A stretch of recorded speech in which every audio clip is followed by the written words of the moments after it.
மழைக்காலம் வந்துட்டாலே கிருமிகளுக்கெல்லாம் கொஞ்சம் கொண்டாட்டமான காலம். ஒரு கிருமிகள் பெருகிறதுக்கு அதுக்கான வாய்ப்பான சூழ்நிலை வேணும் இல்லையா? அப்படி இருக்கும்போது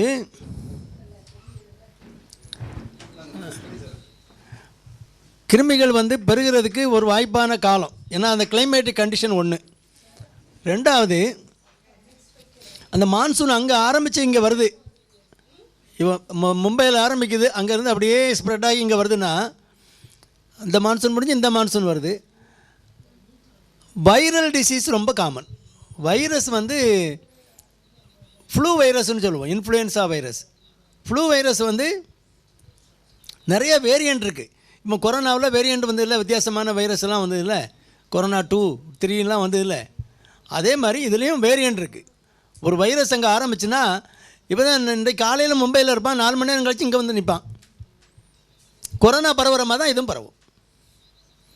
அந்த வைரல் டிசீஸ் பரவும் போது அது கொரோனா, அது ஒரு வைரஸ், இது ஒரு வைரஸ், அவ்வளோதான்.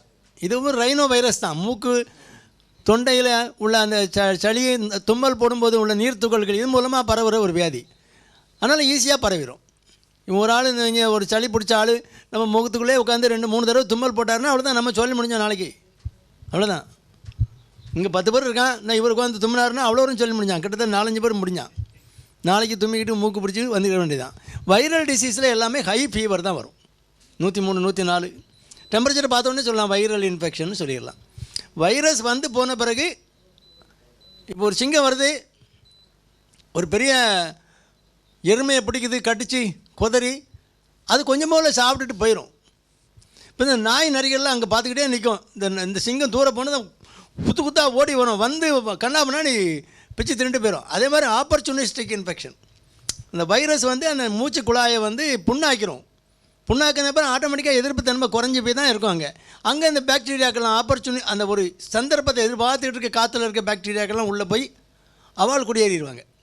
அப்போ நோய் எதிர்ப்பு தன்மை குறையா உள்ளவங்களுக்கு என்ன வரும்? நிமோனியா வந்துடும். சின்ன குழந்தைகள், வயசான ஆட்கள், அவங்களுக்கு பிராங்கோ நிமோனியா வந்துடும். ஆனால் சாதாரணமாக உள்ளவங்களுக்கு என்ன வரும்? காய்ச்சல் வரும். வந்தால் நல்லது. அந்த சீசனில் ஒரு காய்ச்சல் எல்லாருக்கும் வரும். வந்தனா நம்ம நோய் எதிர்ப்பு தன்மை என்ன பண்ணும்? நம்ம இம்யூன் சிஸ்டத்தை அது ஸ்டிமுலேட் பண்ணும். இன்னும் ஒரு வைரஸ் வந்திருக்கு, அதுக்கு எதிராக நீ ஆன்டிபாடி ப்ரொடெக்ஷன் பண்ணுன்னா, இப்போ யுத்தம் நடக்குதுன்னா என்ன பண்ணுவாங்க? அதுக்குரிய தளவாடங்கள்லாம் ரெடி பண்ணுவாங்கள்ல, அந்த மாதிரி ரெடி பண்ணி வச்சுருவாங்க. அதே மாதிரி ஒரு இம்யூன் சிஸ்டத்தை கொஞ்சம் ஆக்டிவேட் பண்ணுறதுக்காக தான். ஆக்டிவேட் ஆகும்போது தான் உங்களுக்கு காய்ச்சல் வருது. காய்ச்சல் வந்து ஒரு பாதுகாப்பு சைன், அது ஒரு ப்ரொடெக்ஷன், ஒரு ப்ரொடெக்டிவ் சைன் தான். அது பாடியில் ரெஸ்பான்ஸ் இருக்குது, நல்லா இருக்குன்னு அர்த்தம்.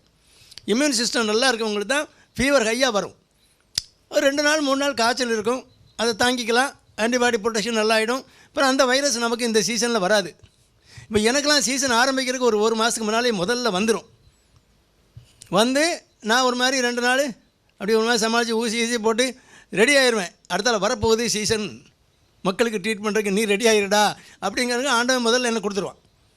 ட்ரீட் பண்ணி பார்த்துக்க, எந்த மருந்தெல்லாம் சரியாக வருதுன்னு பார்க்குறக்காண்டி எனக்கு முதல்ல வந்துடும். எப்போதுமே வருஷம் வந்துடும். ஆனால் ஸ்மோக் பண்ணுறவங்க இருக்காங்களே, அவங்களுக்கு இந்த இம்யூன் சிஸ்டம் குறைவாக இருக்கும். அது போக அந்த நோய் எதிர்ப்பு தன்மை இருக்கு இல்லையா, அது குறைவாக இருக்கும். அப்போ நிமோனியா மாதிரி வந்துடும். அப்புறம் அந்த அக்யூட் அந்த பாக்டீரியா டாக்ஸின்ஸ், அதில் உள்ள நச்சு பொருட்கள் வெளியேறுமில்ல, அதெல்லாம் வீசிங் அதிகமாக்கிடும். அப்போ அக்யூட் எக்ஸாசபரேஷன் ஆஃப் கிரானிக் பிராங்கைட்டிஸ் அவங்க ஜாலியாக வருஷம் போதாக இருமிட்டு தான் இருப்பாங்க. ஆனால் இப்போ மூச்சு திணறல் வந்துடும். அம்மாடி அதாடி நீ மூச்சு திணறல் வந்து ஆக்சிஜன் சேச்சுரேஷன் வந்து 98 இருக்குது, அப்படியே 90 பக்கம் வந்துடும். அப்போ படுக்க முடியாது, மூச்சு முட்டிக்கிட்டு ஹாஸ்பிட்டலில் வந்து நிற்பாங்க. அப்புறம் அங்கே சிலிண்டர் போட்டு ஆக்சிஜனை கனெக்ட் பண்ணி நெபுலைஸ் பண்ணி 4 மணி நேரத்துக்கா 2 மணி நேரத்துக்கா போட்டு 2 நாள் போட்டால் தான் அந்த உள்ளுக்குள்ளே உள்ள அந்த கன்ஜெஷன் குறைஞ்சி ஒரு மாதிரி செட்டில் ஆகி வருவாங்க. அப்புறம் வீட்டுக்கு போகணும். இப்போ கூட ஒருத்தர் இன்றைக்கி வீட்டுக்கு போங்கன்னு அவருக்கு பயமாக இருக்குது. நெபுலைஸ் பண்ணால் நல்லாயிருக்கு, இல்லைனா 90க்கு வந்துடுது, 90, 92 வந்துடுது. இன்னும் 1 நாள் 2 நாள் இருந்து பார்த்து போகிறேன். ஓன் சௌரியம் ஏன் இருக்குன்னா இருந்து நெபுலைஸ் பண்ணிக்க. ஆனால் நீ இதுக்கு மேலே உனக்கு சளி பிடிச்சனா நீ சிலிண்டரோடு தான் அலைய வேண்டியிருக்கும். சொந்தக்காரங்க வீட்டுக்கு போனால் முந்தின நாளே குரியரில் அனுப்பிடணும் சிலிண்டரு. எங்கே சிவகாசியில் வேலை இருக்குது அப்படின்னா முந்தின நாள் சிலிண்டர் அங்கே போயிடணும். நீர் வேணால் காரில் போய் பஸ்ஸில் போய் அங்கே உட்காந்து சிலிண்டர் மாட்டிக்கிட்டு தான் நீ வேலை பார்க்க முடியும். அது ஞாபகம் வச்சுக்கன்னு சொல்லியிருக்கேன். ஆனால் எந்த பையன் கேட்குறான்? 2 நாளைக்கு அந்த பயம் இருக்கும். பிறகு அந்த மூச்சு முட்டு ரொம்ப கொஞ்சம் குறைஞ்சிட்டா அவ்வளோதான், ஜாலியாக இந்த தண்ணி அடிக்கிற மாதிரி தான் சிகரெட் குடிக்கிறவனும். அதெல்லாம் ரொம்ப டேஞ்சரஸ்ஸு. அது சொன்னால் தெரிய மாட்டேங்க. அது ஹார்ட் எவ்வளோ முக்கியமோ அதே மாதிரி லங்ஸ் முக்கியம். மோட்ரு எவ்வளோ முக்கியமோ அது மாதிரி பம்பு முக்கியம். ரெண்டும் முக்கியம். ரெண்டும் நல்லா இருந்தால் தான் பிக்கப் நல்லாயிருக்கும். இல்லைன்னா பிக்கப் இல்லாமல் மூச்சு வாங்கிட்டு சும்மா உட்காந்துருக்கும் போதே மூச்சு வாங்கிட்டு இருந்தா ஒரு சம்பளத்துக்கு ஒரு ஆளை போட்டு மூச்சு விட வேண்டியதானே.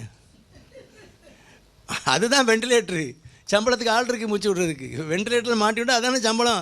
டெய்லி 4000 ரூபா கட்டினா அது வெண்டிலேட்டர் அது பார்த்துக்க போகுது, மூச்சு விட போகுது. பிறகு கலட்டுனா ரொம்ப மூச்சு வாங்கும். அதனால் காய்ச்சல் வரும், ஈஸியாக பரவக்கூடியது வைரஸ் மாதிரி. வைரஸ் தானே இது. இப்போ வர்றதுலாம் வைரஸ் தான், எல்லாருக்கும் வரும். ஹை ஃபீவர் 104 105 இருக்கா, குளுக்கோஸை போட்டு விடுங்க. 1 டோஸ் 2 டோஸ் குளுக்கோஸில் போட்டு விட்டால் செட்டில் ஆகிடும். அப்புறம் சும்மா 100 101 அப்படி வரும். அப்போ பசியும் வந்துடும், வாமிட்டிங் இருக்காது, சாப்பிட்டுட்டு பேசாமல் போயிடலாம். பழங்கள் நிறைய சாப்பிட்லாம். அதுக்கு நீங்கள் என்ன முக்கியமாக நம்ம எடுக்க வேண்டிய உணவில் பழங்கள் சாப்பிடுங்க, வெஜிடபிள்ஸ் சாப்பிடுங்க. பழங்கள் தான் முக்கியம். ஆனால் சளி பிடிச்சா பழமே சாப்பிடக்கூடாது. பெரிய படித்தவங்க கூட டாக்டர்ஸ் கூட சொல்கிறாங்க, பையனுக்கு பழம்லாம் நல்லா நிறைய பழங்கள் கொடுங்கன்னு. ஐயோ சளி பிடிச்சிருக்கு இப்போ பழமா? அப்போ தான் கொடுக்கணும் பழமே. வைட்டமின்ஸ்லாம் அதில் தான் இருக்குது. நல்ல ஆரஞ்சு ஃப்ரூட்ஸு, ஆரஞ்சு நெல்லிக்காய் அந்த மாதிரி பழங்கள் அப்போ தான் கொடுக்கணும். நான் தேனில் மிளகு போட்டு ரெகுலராக சாப்பிட்டிங்கன்னா இம்யூனிட்டி இருக்கும், நல்ல நோய் எதிர்ப்பு தன்மை இருக்கும். நல்ல வாக்கிங் போனீங்கன்னா நோய் எதிர்ப்பு தன்மை நல்லாயிருக்கும். அப்புறம் பழங்கள் காய்கறிகளில் தான் நல்ல வைட்டமின்ஸ் ரிச்சாக இருக்குது, ஹெல்த்தியாக இருக்கலாம். அவ்வளோதான்.